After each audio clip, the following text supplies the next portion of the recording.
Hello student, एक बार फिर से आपका स्वागत है आपके अपने YouTube channel smart HD classes पर। हाँ, तो हमारी इंटरमीडिएट की इंग्लिश की क्लास चल रही थी और जिसमें चल रही थी आपकी प्रोज जो पहली बुक है उसकी हम जो मोस्ट इंपोर्टेंट वोकैबुलरी है जो सन 2021 में आने वाली है उसको हम डिस्कस कर रहे थे। तो बहुत ही अच्छा टॉपिक है और आपके एग्जाम में ये 4 मार्क्स का आता है, तो इसको समझना बहुत ही ज़रूरी है क्योंकि जब तक आप इसको ठीक प्रकार से नहीं समझोगे इस क्वेश्चन को आप एग्जाम में नहीं कर सकते हो। तो इसको समझना बहुत ही ज़रूरी है क्योंकि ये बहुत ही अच्छा टॉपिक है और कहा जाए तो बहुत ही बढ़िया नंबर इसमें मिलते हैं क्योंकि ये एक ऐसा टॉपिक है कि जब तक आप इसको नहीं समझोगे, ठीक प्रकार से नहीं याद करोगे, तब तक आप इसे एग्जाम में कर नहीं सकते हैं। इसलिए इसको समझना बहुत ही ज़रूरी है क्योंकि ये एक ऐसा टॉपिक है जिसके एग्ज़ाम भी आपको जो इसके एग्ज़ाम में जो क्वेश्चन होते हैं और उनके आंसर होते हैं वो साथ ही दिए होते हैं, सिर्फ आपको पहचानना है। और पहचानने के 2 तरीके होते हैं, हम आपको पहले बता चुके हैं, आज फिर बताएंगे कि इसके 2 तरीके होते हैं। कि एक तरीका होता है कि इसको हम अर्थ बेस पर पहचान सकते हैं, यानी जो इसका अर्थ है उसके बेस पर।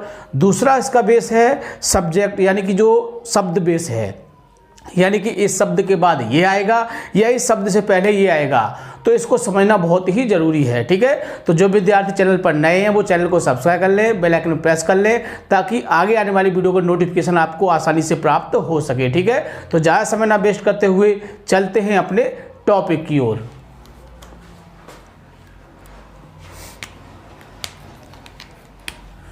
क्लास 12th इंग्लिश, यानी कि 12th क्लास की इंग्लिश की क्लास चल रही थी जिसमें चल रहा था आपका मोस्ट इंपोर्टेंट वोकैबुलरी फॉर 2021, यानी कि सन 2021 में जो आपकी पहली बुक प्रोज है उसमें से आपके वोकैबुलरी के 4 क्वेश्चन आते हैं। तो इसमें क्या होता है कि एक आपको फिल इन द ब्लैंक्स दिया होता है, उसके 4 ऑप्शन दिए होते हैं और उसमें से किसी एक ऑप्शन को चुन के इसमें लिखना होता है।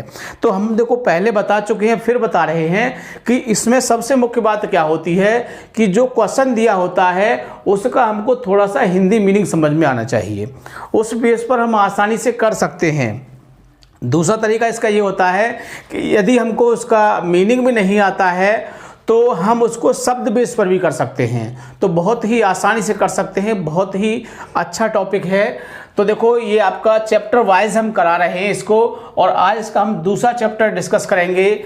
जो चैप्टर है आपका ए फेलो ट्रैवलर। कौन सा है? ए फेलो ट्रैवलर, जिसे एजी गार्डनर ने लिखा है। तो बहुत ही अच्छा चैप्टर है और इसमें से एक फिल इन द ब्लैंक्स अक्सर एग्जाम में देखने को मिल जाता है। इसलिए प्रत्येक जो भी क्वेश्चन हमने लिया है उनको आपको ध्यान से समझना है। तो देखो टोटल हमने 12 क्वेश्चन लिए हैं। इसमें कितने लिए हैं? 12।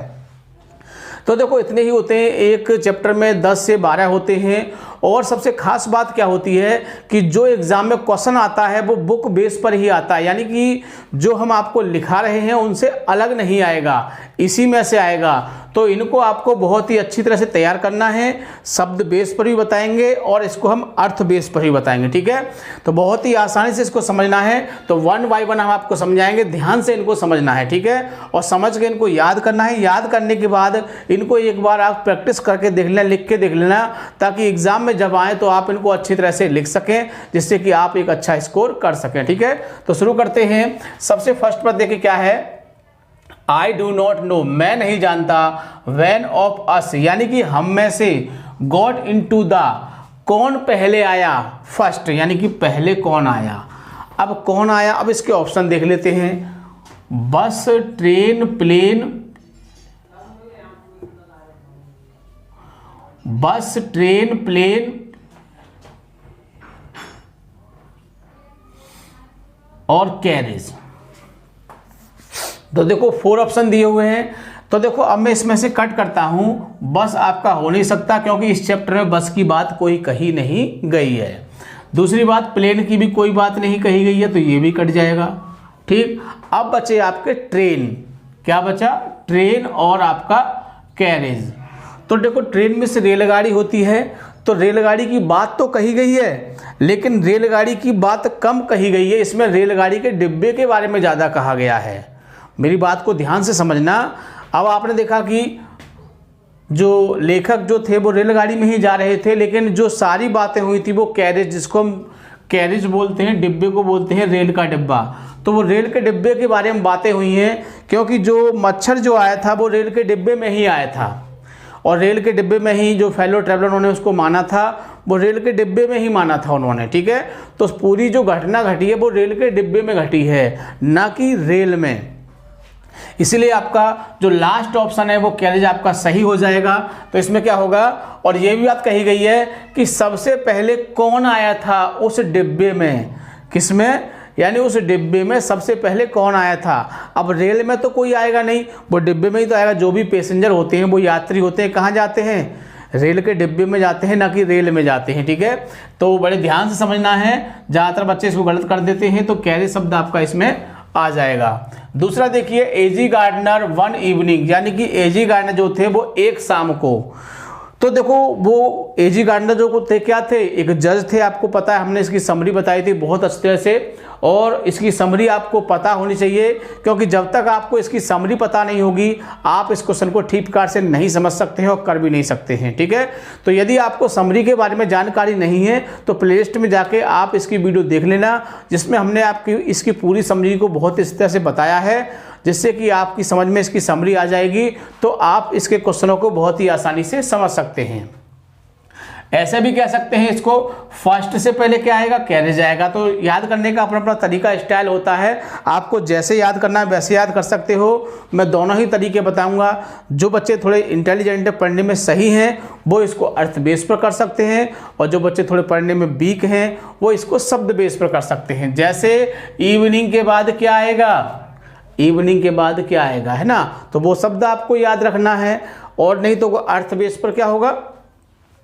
तो एजी गार्डनर वन इवनिंग, एजी गार्डनर एक शाम को, एक पैसेंजर ट्रेन, एक यात्री की जो रेलगाड़ी थी उसमें क्या हुए, क्लाइम्ड चढ़े, एलाइटेड उतरे, बोर्डेड मिस।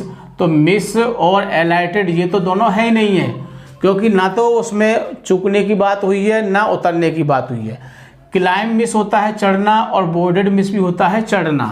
तो देखो दोनों ही वर्ड इसमें सही हैं आपके, लेकिन अगर हम इसके बेस से देखें तो बोर्डेड शब्द इसमें ज़्यादा सही है, क्योंकि जो आपका चैप्टर है उसमें बोर्डेड शब्द को दिखाया होता है। बोर्डेड मिस क्या होता है, चढ़ना, क्या होता है, चढ़ना। लेकिन क्लाइम मिस भी चढ़ना होता है, क्लाइम मिस एकदम वह चढ़ना होता है जैसे कूदना जिस तरह से।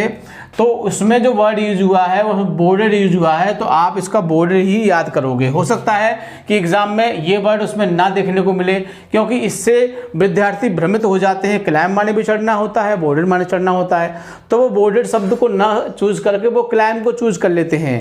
तो हो सकता है कि ये शब्द उसमें आपको देखने को ना मिले, इसलिए आप इसको बहुत ही आसानी से कर सकते हो।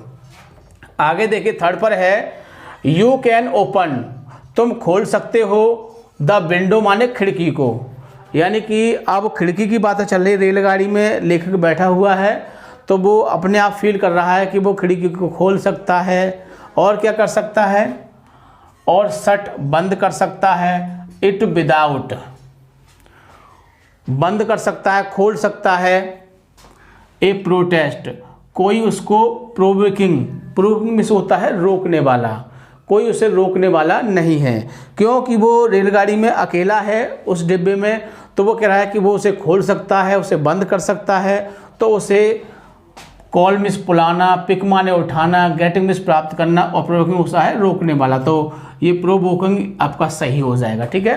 वैसे भी आप ये कहें कि विदाउट के बाद प्रोवोकिंग लिखना है, इस तरह से भी आप इसको कंप्लीट कर सकते हैं। आगे फोर्थ पर है आई फ्लग्ड हिम, यानी मैंने उसको उड़ा दिया।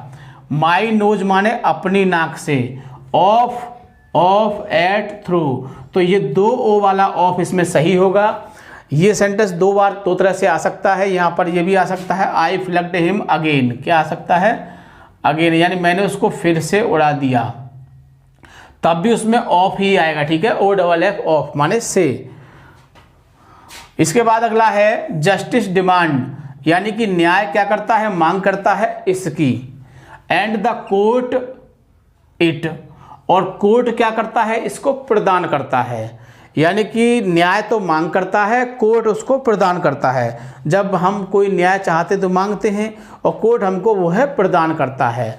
अब प्रदान करने की डिक्लेयर निश्चित करता है, डिसाइड निर्णय लेता है, अवार्ड प्रदान करता है, डायरेक्ट सीधे।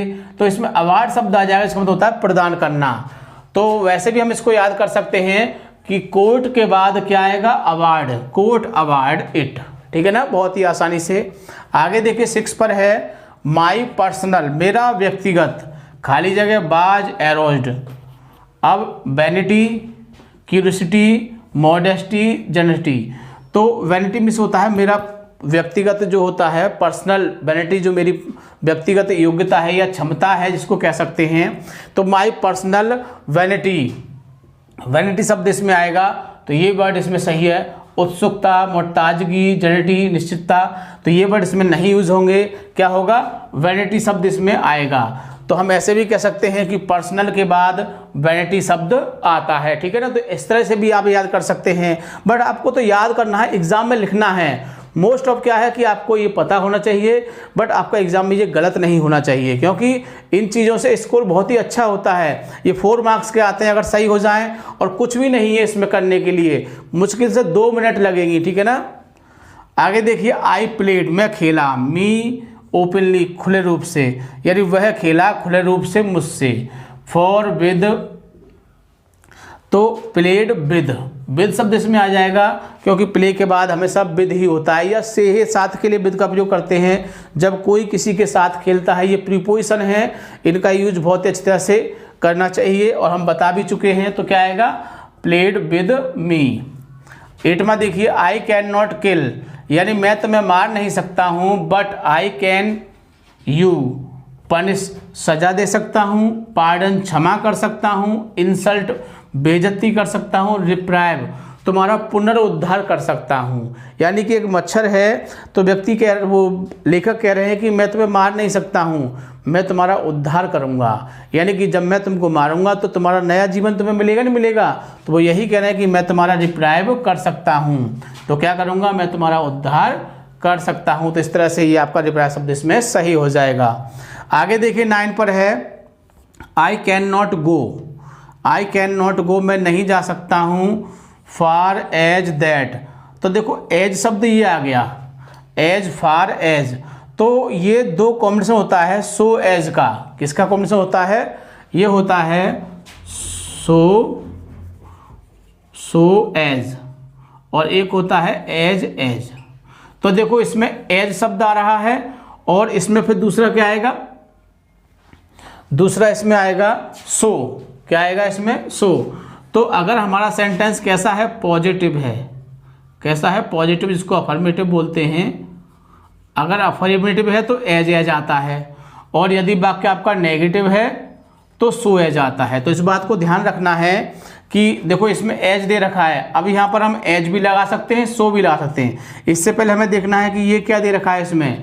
अगर आपका नॉट दिया हुआ है तो किसका प्रयोग होगा, सो का, और नॉट नहीं है तो एज का, यानी दोनों ही नियम होते हैं। हमने आपको डिग्री में पढ़ाया था, जब डिग्री पढ़ाया था कि डिग्री में क्या होता है, पीडी में एज आता है या फिर सो एज आता है। अब बात आती है कि एज कहाँ आता है और सो एज कहाँ आता है। तो मेरी बात को आप अच्छी तरह से याद रखना कि यदि वाक्य नेगेटिव होगा तो सो एज का प्रयोग होगा, किसका, सो एज का, और यदि वाक्य अफर्मेटिव होगा तो एज का प्रयोग होगा। यही चीज़ हमको इसमें देखनी है कि देखो इसमें नॉट आ रहा है तो एज तो नहीं आ सकता, इसलिए क्या आएगा इसमें, सो आएगा, ठीक है। तो बहुत ही आसानी से पहचानने के तरीके हैं, बहुत ही आसानी से आप इसको पहचान सकते हैं, बिल्कुल भी दिक्कत नहीं होगी। अब ऐसे इसमें बताओ इसकी हिंदी आनी चाहिए आपको, कोई ज़रूरी नहीं है, हमको एज दिखाई देगा, फार आ गया, इससे पहले सो आएगा। आगे पढ़ो चाहे मत पढ़ो, तो क्या आ जाएगा इसमें आपका, सो आ जाएगा। बहुत ही आसानी से कर सकते हो, समय वेस्ट नहीं करना है ज़्यादा। आगे देखिए it was a porter, it was a porter giving me hint that this was my station. अब देखिए वो मेरा पोर्टर मिस होता है, कुली को बोलते हैं, क्या बोलते हैं, इट वाज ए पोर्टर, वह मेरा कुली था। अब कैसा कुली था, हेल्थी था, हैंडसम था, या फ्रेंडली या क्रूअल। तो कैसा वो था उसका, फ्रेंडली, मित्रवत, कैसा था, मित्रवत पोर्टर था, कैसा था, मित्रवत, तो फ्रेंडली आ जाएगा इसमें बहुत ही आसानी से। आई वेंट आउट, मैं बाहर गया।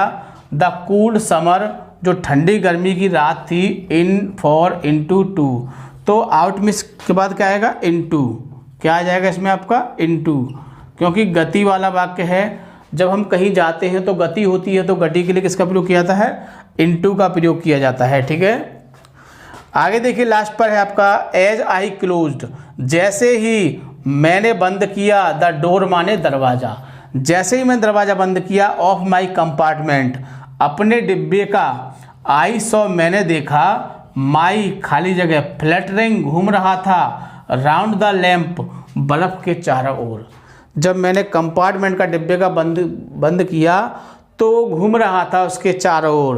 कौन था, बोजम फ्रेंड पक्का मित्र था, फेलो ट्रैवलर सहयात्री था, इंजन ड्राइवर इंजन चालक था, या वर्ड एक पक्षी था। तो वो कौन था, वो एक फेलो ट्रैवलर था, वो मेरा कौन था, वो एक सहयात्री था जो उसके चारों ओर घूम रहा था। तो बहुत ही आसानी से समझ सकते हैं।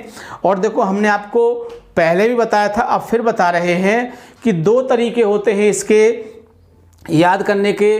वो जो एग्ज़ाम में आते हैं, वो आपका जो एग्ज़ाम में जो आते हैं वो इसी में से आएंगे, इससे बाहर नहीं आएंगे। इसीलिए इनको आपको अच्छी तरह समझना है और यही आपको एग्ज़ाम में देखने को मिलेंगे। ठीक है, तो उसका तरीका क्या है, दोनों तरीके मैंने आपको बता दिए हैं। या तो आप इसको शब्द बेस पर कर लीजिए, जैसे फ्लैटरिंग से पहले क्या आएगा, फेलो ट्रैवलर आएगा। ऐसे ही हिम के बाद क्या आएगा, ऑफ आएगा। ऐसे इसमें देखिए इवनिंग के बाद आएगा, बोर्डेड आएगा। तो इस तरह से भी आप इसको तैयार कर सकते हैं। और सबसे खास बात क्या होती है कि एग्ज़ाम में आपको चारों ऑप्शन दिए होते हैं, चारों ऑप्शन दिए होते हैं, सही ऑप्शन की आपको छांटना होता है। तो बहुत ही आसानी से अगर इन वाक्यों को मैं गारंटी देता हूं कि आपने इस वीडियो को 5-6 बार अच्छी तरह से देख लिया तो आप देखते ही पहचान जाओगे इसका ये आंसर है, इसका ये आंसर है और इसका ये आंसर है। ठीक है, वीडियो को 4-6 बार अच्छी तरह से देख लेना। ठीक है, तो समझ गए होंगे किस तरह से इसको सॉल्व करना है। 4 मार्क्स का क्वेश्चन है, बहुत ही अच्छी तरह से करना है। एक एक नंबर बहुत ही इम्पोर्टेंट होता है। ठीक है ना, तो वीडियो को पूरा देखना है, बिल्कुल भी स्किप नहीं करना है। सबसे खास बात, वीडियो को लाइक या शेयर करना नहीं भूलना है ताकि और भी विद्यार्थी इससे फ़ायदा उठा सके। ठीक है, थैंक यू। जय हिंद, जय भारत।